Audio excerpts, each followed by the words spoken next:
Pengalaman apa yang paling berkesan saat di dalam penjara? Banyak.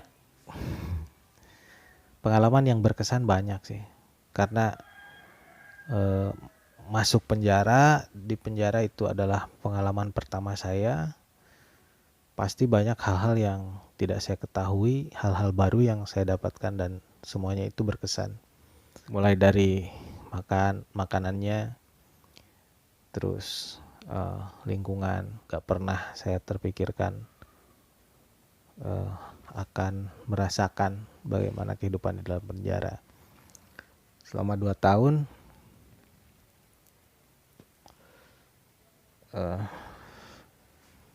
saya kenal dengan orang-orang yang dicap notabene sebagai sampah masyarakat, tapi ternyata penghuni di dalam penjara tidak semuanya seperti yang saya bayangkan. Saya banyak menemukan teman baru, pengalaman baru. Lalu kalau dari sisi religi, saya juga mendapatkan ketenangan dalam beribadah. Pertama kalinya seumur hidup saya bisa hatam Al-Quran 2 kali. Sedangkan ketika di luar penjara, saya belum pernah hatam sekalipun hatam baca Quran. Ternyata di dalam penjara saya bisa hatam sampai 2 kali, bisa hafal Asmaul Husna, bisa hafal juz 30 di Al-Quran. Itu merupakan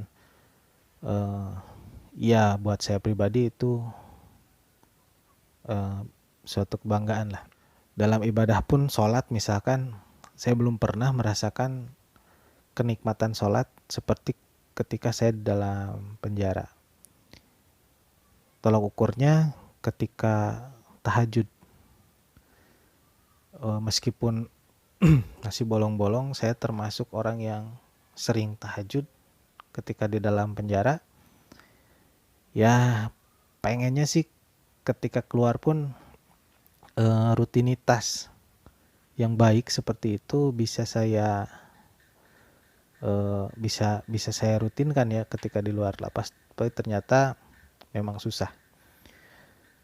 Ketika di dalam penjara saya sholat tahajud dari jam 3 itu sampai nggak kerasa udah tahu-tahu subuh.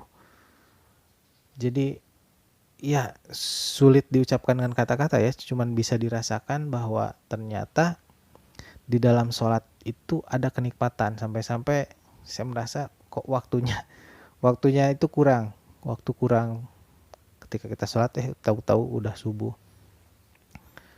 Ya banyak pengalaman yang mengesankan, cuman yang paling berkesan, kalau yang paling berkesan adalah ketika ibu saya meninggal. Itu juga mungkin menjadi titik balik kehidupan saya. Ketika ibu saya masih hidup, saya masih kerja, banyak sekali rencana-rencana saya untuk membahagiakan orang tua saya. Saya pengen saya pengen memberikan sesuatu lah kepada ibu saya. Saya pengen bisa mengumrohkan mereka. Banyak rencana tetapi ternyata ya siapa yang tahu juga, ternyata saya tersandung kasus hingga harus masuk penjara. Ketika saya awal masuk penjara, kondisi ibu saya kan saat itu sedang sakit. Dan pas saya masuk ke proses persidangan, di sana ibu saya meninggal. Dan gak ada seorang pun dari keluarga yang ngasih tahu. Ya mungkin tentunya ada pertimbangan dari ayah saya. Gak tahu pertimbangannya, mungkin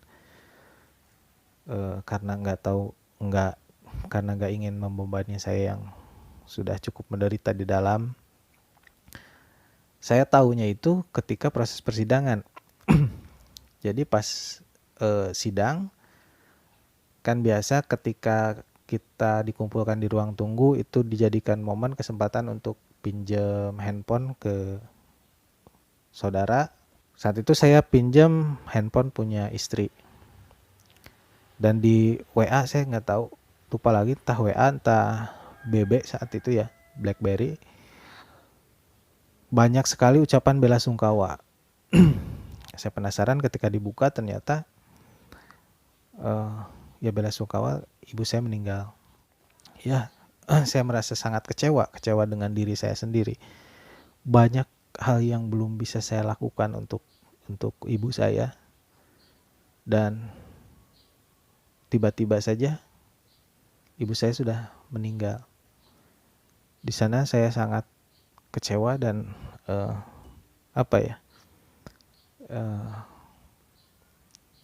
dan sangat-sangat menyesal karena dulu ketika dia hidup saya jarang sekali meluangkan waktu saya untuk mengabdi kepada ibu saya. Banyak rencana yang belum bisa saya tunaikan, tahu-tahu ibu sudah meninggal. Nah, di sana mungkin yang menjadi titik balik saya, sehingga saya berpikir bahwa ya kehidupan saya bukan hanya tentang saya, tetapi juga tentang orang tua saya, tentang anak istri saya. Saya di penjara bukan hanya merugikan diri saya sendiri, tapi juga orang-orang yang saya tinggalkan.